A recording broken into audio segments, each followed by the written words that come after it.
Assalamualaikum warahmatullahi wabarakatuh. Perkenalkan, nama saya Dalilatun Nasuha, NIM E 2019-2169 dari kelas Ekonomi Syariah 4 semester 4. Baik, di sini saya akan menceritakan tentang sejarah kehadiran ekonomi industri. Nah, sejarah ekonomika industri modern berawal pada abad ke-17 ketika Adam Smith mengeluarkan buku The Wealth of Nations. Teori perusahaan yang dikemukakan oleh Adam Smith dianggap sebagai awal mula lahirnya ekonomi industri kontemporer atau biasa disebut dengan the mother of the contemporary industrial economic. Kontribusi utama Adam Smith yang selanjutnya menjadi basis acuan ekonomika industri adalah konsep pembagian kerja dan analisis harga pokok. Pada periode selanjutnya, yaitu abad ke-18 hingga abad ke-19, analisis ekonomi terkait aktivitas industri lebih banyak terkuat pada metodologi. Dalam menganalisis perilaku ekonomi, perusahaan dan industri, aliran pemikiran Jevons mengikuti metode yang sifatnya abstrak, mengacu pada pola pikir deduktif yang bertujuan untuk menguji hipotesis suatu perusahaan.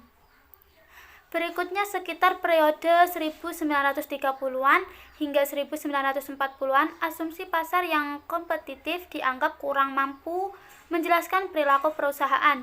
Hal ini ditandai dengan munculnya teori kompetisi yang tidak sempurna oleh Joan Robinson dan analisis kompetisi monopolistik oleh Edward Chamberlain. Dua teori tersebut selanjutnya mendorong munculnya analisis aktivitas industri yang memperhatikan isu seperti duopoli, oligopoli, diversifikasi produk, perilaku iklan, penelitian dan pengembangan, serta kebijakan harga dalam perusahaan atau industri. Pada masa ini, Harold Hartelling mengakomodasikan aspek diferensiasi barang dan dimensi spasi untuk menjelaskan kompetisi di pasar.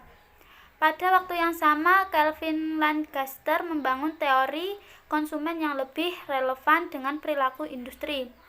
Kemudian von Neumann dan Morgenstern pada tahun 1940-an membangun teori permainan yang selanjutnya dijadikan dasar pengembangan teori perusahaan.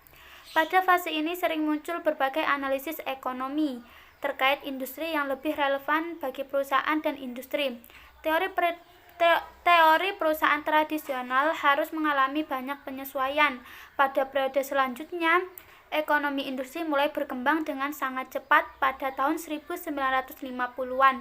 Ekonomika industri menjadi salah satu cabang ilmu ekonomi yang berdiri secara independen. Sekian, itu saja yang dapat saya sampaikan tentang sejarah ekonomika industri.